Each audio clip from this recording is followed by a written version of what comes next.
नमस्कार दोस्तों, मैं विजयपाल शर्मा 12वीं हिंदी की कक्षा में आपका स्वागत करता हूं। आज हम अंतरा पुस्तक के तुलसीदास पाठ के पद लेंगे। पहली कक्षा में हमने रामचरितमानस से राम भरत प्रेम के बारे में आपको बताया था। आज के जो ये पद हैं तुलसीदास द्वारा लिखी गई गीतावली से लिए गए हैं। इसमें दो पद हैं। पहले पद में राम के वन जाने के बाद वियोग में कौशल्या माता बहुत दुखी हैं। वे राम के जीवन से जुड़ी वस्तुओं को देखकर उन्हें याद करती हैं। जैसे राम के धनुष बाण को वो बार बार जो है अपने हृदय से लगाती हैं। इस पद में कौशल्या माता की विरह वेदना का वर्णन किया गया है। ये गीतावली की भाषा, ये भी आपकी ब्रज भाषा में लिखे गए हैं। तुलसीदास की जो रामचरितमानस है वो अवधी भाषा में है। तो पहले पद का सस्वर वाचन करते हैं, फिर इसकी व्याख्या करेंगे। जननी निरखति बान धनुइया, बार बार उर नैन नीलावती, प्रभु जी की ललित पन्हैया, कभऊ प्रथम ज्यों जाई जगावती, कही प्रिय वचन सवारे, उठऊ तात बलि मातु वदन पर, अनुज सखा सब द्वारे, कभऊ कहतियों बड़ी बार भई जाहू, भूप पह भैया, बंधु बोल जइये जो भावे गवी निछावरी मैया, कभऊ समझी वन गमन राम को, रही चकी चित्र लिखी सी, तुलसीदास वह समय कहें ते लागति प्रीत सिखी सी। तो इसकी अब व्याख्या करते हैं। जननी निरखति बान धनैया, जननी माने माँ, निरखने माने देखती है, बान धनैया यानी धनैया माने धनुष और बाण, यानी कौशल्या माता बार बार रामचंद्र जी के धनुष और बाण को देखती हैं। बार बार उर नैन नीलावती, और उन्हें बार बार अपने हृदय से, अपनी आँखों से लगाती हैं। और इसी तरह जो राम जी की पनहिया बोलते हैं, जो उनके पैरों में पहनने की चप्पलें हैं, है ना, उनकी जो जूतियां हैं, उनको भी अपने हृदय और आँखों से लगाती हैं। कभऊ प्रथम ज्यों जाई जगावती, कही प्रिय वचन सवारे, कभी कभी राम जी के कमरे में जाकर उनको मधुर वाणी द्वारा जगाती है। उठऊ तात बलि मातु वदन पर, अनुज सखा दो सब द्वारे, हे तात उठ जाओ, तुम्हारे सुंदर शरीर पर माता बलिहारी जाती है, और उठ जाओ क्योंकि तुम्हारे सभी भाई और मित्र द्वारे पर खड़े हुए हैं, सभी तुम्हारी प्रतीक्षा कर रहे हैं। कभऊ कहतियों बड़ी बार भई जाहू, भूप पह भैया, कभी कभी यह कहती है राम के कमरे में जाके कि बहुत बार माने देर हो गई है, अब भूप पह यानी राजा दशरथ के पास जाओ, वह तुम्हें बुला रहे हैं। बंधु बोले जइये जो भावे गई निछावरी मैया, यानी बार बार भाइयों को बुलाती है, और तुम्हारे पर बार बार माता निछावर जाती है, तुम्हारी बलिहारी जाती है। कभऊ समझी वन गमन राम को, रही चकी चित्र लिखी सी, कभी कभी कौशल्या को याद आ जाता है कि राम तो वन चले गए हैं, और एक जगह देखती, यानी एक टक देखती सी रह जाती है, जैसे किसी जो है उसका चित्र बन गया हो। यानी वियोग की दशा का वर्णन है। जिस तरह वियोग में व्यक्ति बोल नहीं पाता, तो एक टक एक जगह देखती रहती है। तुलसीदास अब वह समय कहे ते लागति प्रीत सिखी सी। इस तरह से जो कौशल्या माता का राम के प्रति प्रेम है, वियोग में वो और ज़्यादा प्रबल हो गया है। इस समय का वर्णन तुलसीदास कहते हैं वो नहीं कर सकते।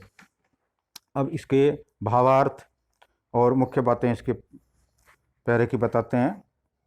श्री राम वन की ओर प्रस्थान कर चुकी हैं। माता कौशल्या उनके विरह में बेचैन और दुखी हैं। वे रघुनंदन श्री राम के बचपन की वस्तुओं को देखकर उन्हें बार बार याद कर रही है। वे राम के बचपन के छोटे छोटे धनुष बाण को देख रही हैं। प्रभु श्री राम के बाल्यकाल की जूतियाँ बार बार अपने हृदय से लगा रही हैं।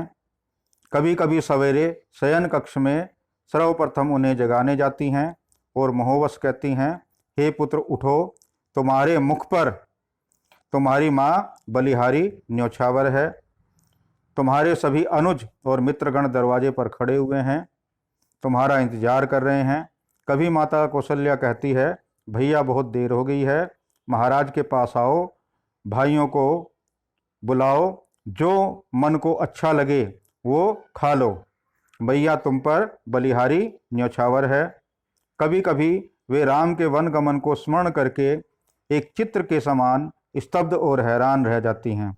तुलसीदास जी कहते हैं कि हे राम, वह समय तुम्हारी माता के लिए अकथनीय है। तुम्हारे प्रति उसका प्रेम मोरनी की तरह है। मोरनी खुश होकर नाचती रहती है, आखिर में जब वो अपने कदमों की ओर देखती है तो वो रो लेती है। इस प्रकार कौशल्या राम के विरह में बार बार बेहोश हो जाती हैं। तो ये पहला पद था। अब इसमें दूसरा पद ये भी गीतावली से लिया गया है। राघो एक बार फिरी आओ, ये बरबाज बिलो की आपने, बहुरो बनहि सिधावो, जे पै प्याई पोख कर पंकज, वार वार चुचुकारे, क्यों जी वही मेरे राम लाडले, ते अब निपट बिसारे, भरत सोगुनी सार करत हैं, अति प्रिय जान तिहारे, तदपि दिन ही दिन होत झांवरे, मनहु कमल हिम मारे, सुनहु पथिक जो राम मिलहि बन, कहियो मातु संदेशो, तुलसी मोहि अब सब हिनते, इनको बड़ो अंदेशो। तो इसमें पद में बताया गया है, तुलसीदास जी कहते हैं कि राम के वन गमन के बाद कौशल्या माता बहुत दुखी हैं और वे राम से जुड़ी हुई वस्तुओं और प्राणियों में उनकी विरह वेदना को महसूस कर रही हैं। तो वे कहती हैं, राघव, राघव, राम को राघव कहा गया है, तो हे राघव एक बार फिर आओ, यानी एक बार वापस लौट आओ, ए बरबाज बिलो को आपने, बहुरो बनहि सिधावो। कहते हैं और एक बार अपने इस प्रिय, बाजी माने घोड़ा, प्रिय घोड़े को एक बार देखकर फिर से वापस जंगल की ओर, वन की ओर चले जाना। जे पै प्याई पोखी कर पंकज, बार बार चचुकारे। कहते हैं कि जिसे तुम, पै माने पानी, जल पिलाकर अपने कमल रूपी कोमल हाथों से सहलाते थे, बार बार चुचकारे माने पुचकारते थे, तुम्हारा वह घोड़ा तुम्हारे विरह में दुखी है, क्यों जी वही मेरे राम लाडले, अब ते निपट बिसारे, क्यों वह तुम्हारे बिना भला क्यों जीवित रहे, क्योंकि तुमने इन दिनों उसे पूरी तरह से छोड़ दिया है।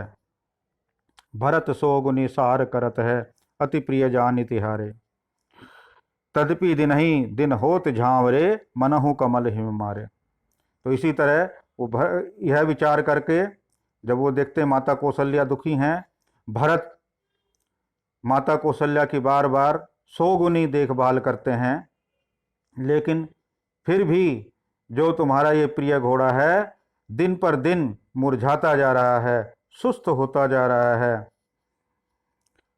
वह ऐसा स्थिर या कमजोर हो गया है जैसे कमल पर हिमपात यानी बर्फ गिर गई हो। सुनहु पथिक जो राम मिलहि बन, बन कहियो मातु संदेशो। तो हे पथिक सुनो, अगर रास्ते में तुम्हें कहीं श्री राम मिल जाएं तो तुम उनसे माता का संदेशा कह देना। तुलसीदास मोहि और सब हिनते, इनको बड़ो अंदेशो। तुलसीदास जी कहते हैं मुझे और सबकी अपेक्षा इन प्राणियों को बड़ी चिंता लगी हुई है। हे राम, एक बार आकर इन्हें दर्शन देकर वापस लौट जाओ। तो ये 2 पद थे जो आपको हमने चर्चा की। तो कुछ प्रश्न जो महत्वपूर्ण प्रश्न हैं उनकी चर्चा अभी हम करते हैं।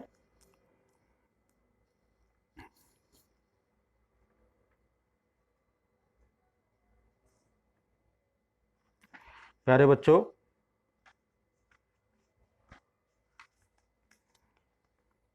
तो इसमें सबसे पहले हम जो है एक पद जो इसमें प्रश्न है, मही सकल अनरथ कर मूला, पंक्ति द्वारा भरत के विचारों भावों का स्पष्टीकरण कीजिए। तो इस पंक्ति से स्पष्ट होता है कि इस पृथ्वी पर होने वाले सभी गलत कार्यों के लिए भरत स्वयं को दोषी मानते हैं। उन्हें राम के वनवास के लिए उन्होंने अपनी माता कैकेयी को जिम्मेदार माना था, किंतु बाद में उन्हें पश्चाताप होता है। उन्हें लगता है कि उन्होंने माँ के लिए जो कठोर वचनों का प्रयोग किया है वह गलत है। इसके लिए वह स्वयं को अपराधी मानते हैं और खेद प्रकट करते हैं। इससे पता चलता है कि भरत कितने विशाल हृदय वाले हैं। इसी तरह पद में से एक महत्वपूर्ण प्रश्न है, रही चकी चित्र लिखी सी, पंक्ति का मर्म अपने शब्दों में स्पष्ट कीजिए। तो इस पंक्ति का अर्थ यह है कि जब माता कौशल्या को राम की याद आती है तो वह चित्र के समान हो जाती है, अर्थात हिलती डुलती नहीं है। एक फोटो के समान माता कौशल्या दिखाई देती है। वे राम की वस्तुओं को देखकर हैरान थी, किंतु जैसे ही उन्हें राम के वन जाने की बात याद आती है वैसे ही वे चित्र की भांति खड़ी रह जाती हैं। इसी तरह एक और महत्वपूर्ण प्रश्न है, मैं जानहूँ नित निज नाथ स्वभाव, पंक्ति में राम के चरित्र की किन विशेषताओं का वर्णन किया गया है।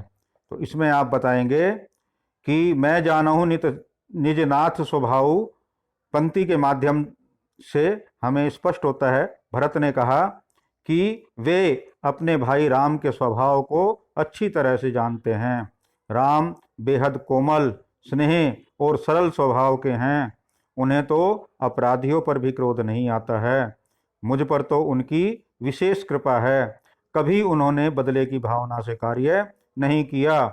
वे स्वयं कष्ट सहन करके लेकिन दूसरों को कष्ट नहीं देते थे और कभी भी खेल में अप्रसन्न नहीं होते थे। हारे हुए खेल को भी मुझे वो जिता देते थे। इसी तरह गीतावली के पद से एक और प्रश्न है कि गीतावली के पद जननी निरखति बाण धनैया के आधार पर राम के वन गमन के पश्चात माता कौशल्या की मनस्थिति का वर्णन कीजिए। तो इस प्रश्न के उत्तर में आप बताएंगे कि राम के वन जाने के बाद राजा दशरथ की मृत्यु हो जाती है।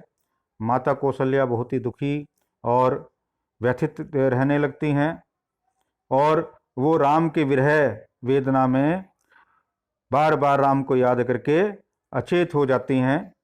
घर में जहाँ कहीं उन्हें राम की कोई वस्तु दिखाई देती है उन्हें राम की याद सताने लगती है।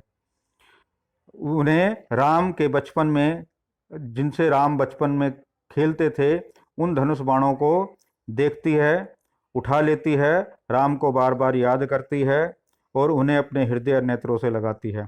इसी प्रकार बालक राम के नन्हे नन्हे पैरों की जूतियां देखकर उनका प्रेम उमड़ उठता है और वे उन्हें भी अपने हृदय से लगा लेती हैं। तो प्यारे बच्चों, ये पाठ था। इस पाठ के जो किताब के प्रश्न हैं वे भी आप करेंगे। इसके अलावा जो स्पोर्ट मटेरियल है उसमें से भी प्रश्न आपको करने हैं। कक्षा लेने के लिए आप सभी का धन्यवाद। आपका दिन शुभ हो।